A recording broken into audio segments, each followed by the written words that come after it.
Donald Trump is now very happy with Pakistan, with Saudi Arabia and with Turkey. जब Israel Iran पे हमला करता है तो ये जितने भी अरब देश हैं ये ताली बजाते हैं। ये जो पूरा फॉर्मेटिंग इसकी हो रही है ना, कल इसमें इजिप्ट आ जाएगा, फिर इसमें बहरीन आ जाएगा, फिर इसमें कतर आ जाएगा, फिर इसमें कोई और आ जाएगा। इन सबका कॉमन एनिमी कौन है? क्या इनका कॉमन एनिमी इजराइल है? इनका कॉमन एनिमी अमेरिका है? कौन है इनका कॉमन एनिमी? यूरोप है। मैंने बोला था ना दोस्तों आपको, ये पूरा का पूरा जो मेका डिफेंस एग्रीमेंट है या पूरी डिफेंस डील है, मैंने आपको बोला था ना कि अमेरिका से प्रायोजित है। यहां पे ये देखिए मेरा स्टेटमेंट वीडियो पर, और फिर ट्रंप का स्टेटमेंट। ठीक है, ये मेरा स्टेटमेंट देखिए। All these countries are pro American countries. Turkey is a member of the NATO. That speaks for itself. Saudi Arabia has the maximum number of US military bases anywhere in the Middle East.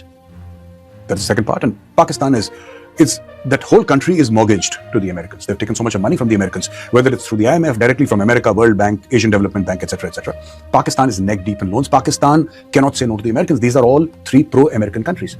ये दोस्तों मैंने अलग से record किया था, लेकिन आपने देख लिया होगा। ये सारा का सारा अमेरिका का प्रायोजित है। और मैं क्यों कह रहा हूं? ये स्टेटमेंट विद डेट आपने देखा मेरा। अब ये देखिए डोनाल्ड ट्रंप का ट्वीट। ये कहते हैं कि मैं बहुत खुश हूं, सऊदी अरब, तुर्की और पाकिस्तान ने हाल फिलहाल में और फाइनली साइन कर दिया। ये दिखाता है कि मिडिल ईस्ट एक साथ हो रहा है और ये देश अपने आप को अच्छी तरीके से डिफेंड कर पाएंगे। मैं कांग्रेचुलेट करता हूं और ये बहुत बड़ा और बोल्ड स्टेप है। Many many congratulations. ट्रंप ने आशीर्वाद दे दिया। मैंने क्या बोला था? ये तीनों देश जो हैं ये अमेरिका के पपलू हैं और ये पूरा का पूरा मेका डिफेंस एग्रीमेंट ये अमेरिका का प्रायोजित है दोस्तों। ये स्पॉन्सर्ड इवेंट है, ये पक्का स्पॉन्सर्ड इवेंट है। अब ये देखिए कि शहबाज शरीफ का क्या ट्वीट आता है। एज यूजुअल चापलूसी से भरा कि मालिक आपका बूट कहां है जो मैं पॉलिश कर दूं। वो सब तो इसने बोला ही, ना बोल के भी बोला, लेकिन शहबाज शरीफ की लैंग्वेज जरा देखिए। ये कहते हैं डीपली अप्रिशिएट करते हैं डोनाल्ड ट्रंप के काइंड वर्ड्स ऑफ सपोर्ट जो इन्होंने brotherly kingdom of Saudi Arabia and republic of Turkey के साथ साइन करा है। और पाकिस्तान एक कंस्ट्रक्टिव रोल प्ले करता रहेगा और पूरे इंटायर रीजन को डिफेंस देगा और खुद के भी देशों को डिफेंस देगा। और मैं प्रेसिडेंट ट्रंप को दोबारा कमेंट करना चाहता हूं करेजियस एंड डिसाइसिव लीडरशिप के लिए। और ये इन्होंने साउथ एशिया में एक वॉर को अवर्ट करा और न्यूक्लियर कैटास्ट्रोफी को अवर्ट करा। और ये सारी की सारी चीजें, मतलब कि उसने, शहबाज शरीफ ने बस तलवे नहीं चाटे डोनाल्ड ट्रंप के, बाकी उसने सारे काम कर दिए। अब आप लोग ये बोलेंगे दोस्तों कि इसका मेका डिफेंस एग्रीमेंट से क्या लेना देना है? लेना देना यह है दोस्तों कि साफ सीधी बात है, डोनाल्ड ट्रंप कह रहा है कि चलो आखिरकार हो ही गया। इसका क्या मतलब है? इसका सिंपल सा ये मतलब है कि डोनाल्ड ट्रंप जितने भी यहां पे अरब मुस्लिम देश हैं उनको यह कह रहा है कि भाई तुम अपना भार कब उठाओगे? तुम अपना भार कब उठाओगे? और यह सिर्फ अरब मुस्लिम देशों को डोनाल्ड ट्रंप ने नहीं कहा, मैं आपको पूरी एक लिस्ट दूंगा कि डोनाल्ड ट्रंप कहां कहां से पुल आउट किया डोनाल्ड ट्रंप मिलिटरीली। इसकी एक लिस्ट है जो डोनाल्ड ट्रंप ने करवाया है। मैं आपको यह समझाना चाहता हूं दोस्तों कि Donald Trump is now very happy with Pakistan, with Saudi Arabia and with Turkey. ये तीनों सुन्नी देश हैं और ये जो एक्सेस बना है ये पूरे, जैसे पाकिस्तान कह रहा है ना, शहबाज शरीफ ने तो यही बोला ना कि हम पूरे खित्ते की रक्षा करेंगे, पूरे इलाके की रक्षा करेंगे, पूरे रीजन की रक्षा करेंगे। किससे रक्षा करोगे? किससे डिफेंड कर रहे हो? ये दिफा कर रहे हो किससे?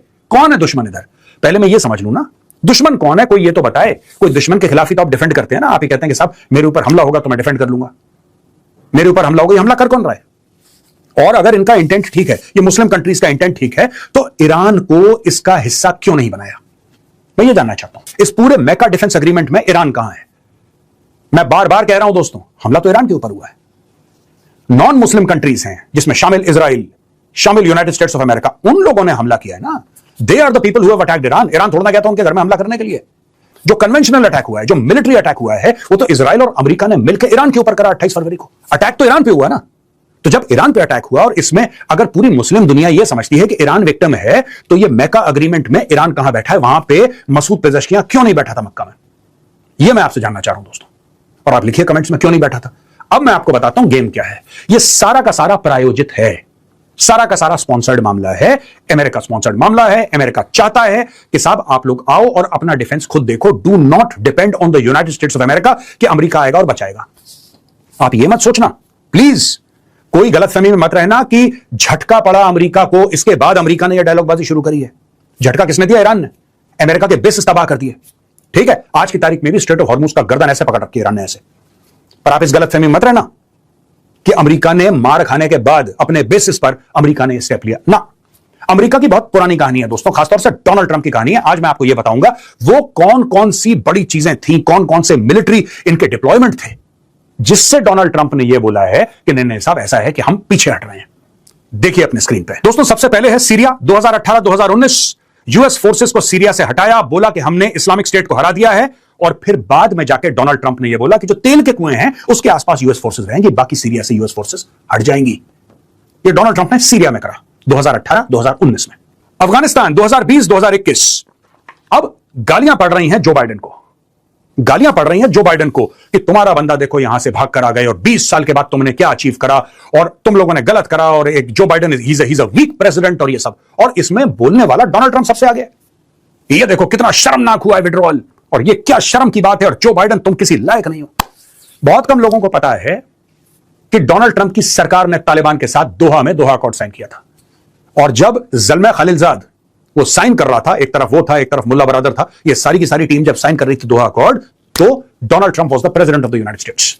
दोस्तों, डोनाल्ड ट्रंप के आशीर्वाद से अमेरिका ने साइन तो कर दिया दोहा अकॉर्ड्स, लेकिन फिर जब एक बार साइन हो गया तो स्टेट की कमिटमेंट हो गई। वही काम जो बाइडेन ने करवाया ग्राउंड पे, जो कि डोनाल्ड ट्रंप अप्रूव कर चुका था। डोनाल्ड ट्रंप जब पहली बार राष्ट्रपति बना था अमेरिका का, तब उसने दोहा अकॉर्ड साइन करवाए थे। दोस्तों, ये दूसरा एग्जांपल है डोनाल्ड ट्रंप का, pulling out of military areas. 2020-2021 की हम बात करते हैं। इराक की ट्रूप रिडक्शन हुआ, 5,000 ट्रूप्स थे, उनको 2,500 कर दिया। सोमालिया 2020-2021 बोला कि हटाओ यहां से ट्रूप, सोमालिया से बाहर निकालो। जर्मनी 2020 यहां पे लगभग बोला कि 9,500 ट्रूप हटाओ यहां से, 9,500 ट्रूप्स को हटाओ। साउथ कोरिया 2018 से 2020 यह बोला कि नहीं साहब यहां से हम हटा देंगे, स्केल बैक करेंगे, धमकी दी साउथ कोरिया। दोस्तों, सीरिया अपने सेकंड टर्म में डोनाल्ड ट्रंप 2026 अल तन्फ और बाकी बेसिस से हम हटाएंगे ऐसा बोला। साउथ कोरिया अपने सेकंड टर्म में मिलिट्री एक्सरसाइजेस, और यह अगस्त की कहानी है कि मिलिट्री एक्सरसाइजेस जो होनी थी साउथ कोरिया के साथ, उसके ऊपर यह है डोनाल्ड ट्रंप का स्टेटमेंट आपके स्क्रीन पे देख लिया आपने, आ गया मजा। डोनाल्ड ट्रंप कहता है कि अब कमिटमेंट हो गई है, ठीक है, वैसे तो हमें नहीं करना चाहिए था, हम इतना पैसा क्यों खर्च करें, यही पैसा हम खर्च कर रहे हैं, एटसेट्रा एटसेट्रा एटसेट्रा। हम क्यों करें ऐसा, हमें नहीं करना चाहिए ऐसा, राइट, नहीं करना चाहिए, we should not do it. तो डोनाल्ड ट्रंप ने बोला अब हो गया है कमिटमेंट, लास्ट मोमेंट पे चेंज नहीं कर सकते, लेकिन हम इस एक्सरसाइज को बहुत कम कर देंगे। इससे खुश कौन होगा दोस्तों? इससे खुश होगा चाइना, सबसे पहली बात। अब आप ये बोलेंगे कि इससे चाइना क्यों खुश होगा, चाइना का क्या लेना देना? Actually north Korea is an extension of China, आप ये समझ लीजिए। बीच में क्या हुआ था, आपने खबरें सुनी, हम लोगों ने भी वाइडली कवर करा था कि नॉर्थ कोरियन ट्रूप्स गए थे रशिया यूक्रेन के खिलाफ लड़ने के लिए। वो क्यों भेजा था?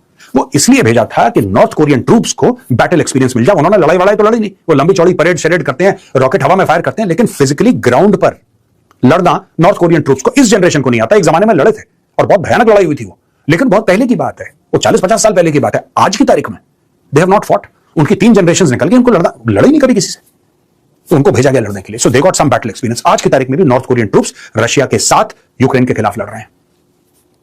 यह क्यों जरूरी है? वाई?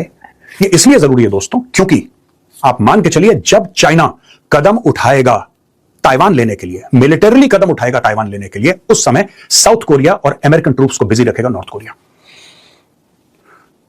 आप समझ लीजिए, ये पूरा जो गेम चल रहा है चाइना का, they are preparing North Korea as ground troops, ये ग्राउंड ट्रूप्स की तरह इस्तेमाल कर रहा है। तो ये सारी की सारी चीजें डोनाल्ड ट्रंप को पता है और डोनाल्ड ट्रंप दुनिया भर से पुल आउट कर रहा है। ये जो पूरा मैका जॉइंट अग्रीमेंट है, डिफेंस अग्रीमेंट है, ये सिर्फ और सिर्फ इसलिए है क्योंकि डोनाल्ड ट्रंप, आप इसका आपने देख लिया ना, लड़ाई तो अभी शुरू हुई है, मैका अग्रीमेंट तो अभी साइन हुआ है। मैं आपको बता रहा हूं, जब पहली बार मैं बात कर रहा हूं 2020 की, 2018-19 की, तब से डोनाल्ड ट्रंप यही काम करता चला आया है। डोनाल्ड ट्रंप नेटो से निकलने की बात करता है, कितनी बार कह चुका है कि मैं नेटो से निकल जाऊंगा, मुझे नेटो की जरूरत नहीं है। एक बात बता रहा हूं आपको, आप स्क्रीन पे देखिए अपने, कितनी बार बोल चुका है कि मैं नेटो से निकलना है, मैं नेटो सिर्फ पैसा लेता है हमसे और कुछ नहीं करता। ये क्यों कहता है डोनाल्ड ट्रंप? दोस्तों, ये इसीलिए कहता है क्योंकि डोनाल्ड ट्रंप को पता है ये बात उसको पता है कि अब अमेरिका के लिए ये 750 बेसिस दुनिया भर में सस्टेन करना मुश्किल हो गया, बहुत मुश्किल हो गया। मैं ये नहीं कहता कि अमेरिका नहीं कर सकता है कुछ साल और, लेकिन they have to wind down, because अब दुनिया बदल चुकी है। एक लोन सुपर पावर वाली दुनिया नहीं है ये, और ये डोनाल्ड ट्रंप भली भांति परिचित है, उसका काम करने का तरीका थोड़ा सा गलत है, राइट? अब डोनाल्ड ट्रंप ने बोला कि ठीक है, हम आपको टेक्नोलॉजी दे देंगे। अब ये देखिए ना, ये सऊदी अरब इसमें आ जाएगा, ये तो अभी की बात है। उसके पहले की खबर क्या है कि United States of America Saudi Arab को, सुनिएगा ध्यान से, United States of America Saudi Arab को न्यूक्लियर टेक्नोलॉजी देगा। कवर किया था कि नहीं? यूएस इसको कह रहा है कि तुम रिकॉग्नाइज करो इजराइल को, तुम अब्राहम अकॉर्ड्स में साइन करो, जब तुम साइन कर दोगे तो फिर हम सारा का सारा मामला सेट कर देंगे और हम तुम्हें न्यूक्लियर टेक्नोलॉजी दे देंगे।